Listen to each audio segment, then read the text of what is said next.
The night the sounds of speech learned how to stay forever, no one realized the world had just changed.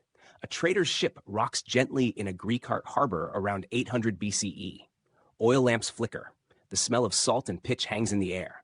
A man kneels beside a crate, scratching strange marks into a shard of pottery. Not pictures, not symbols of gods or kings, but something unsettlingly new.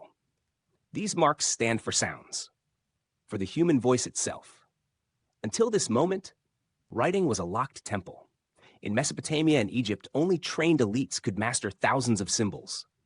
Writing served power, ritual, and record, but not ordinary thought. Memory ruled everything else. Stories lived only as long as mouths could speak them. Then came a quiet disruption from the sea. Phoenician traders carried with them a simple system, just a few dozen symbols, each tied to a spoken sound. No poetry, no philosophy, just practical marks for trade and contracts. But when the Greeks encountered it, they saw something no one else had dared to imagine. They changed it. Where the Phoenician script tracked mostly consonants, Greek speakers heard a problem. Their language breathed through vowels. So they did something radical. They gave vowels their own symbols. Suddenly, writing could mirror speech almost perfectly. Sound by sound, breath by breath. This was the moment writing stopped being a code and became a voice. Picture a young poet, centuries before Homer's epics were written down. For the first time, he can trap rhythm and emotion on a surface. The rise and fall of a line, the pause before a name.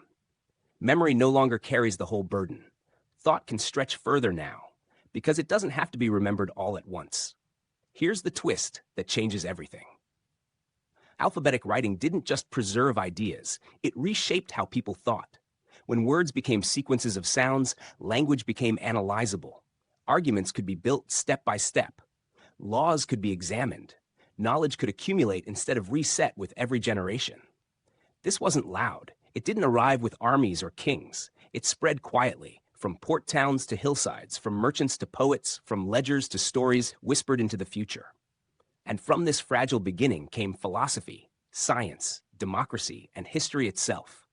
All because someone dared to believe the human voice could be broken into pieces and rebuilt on a page. If this moment amazed you, take a second to like, share, and subscribe. Tell me in the comments which hidden turning point in human history you want uncovered next.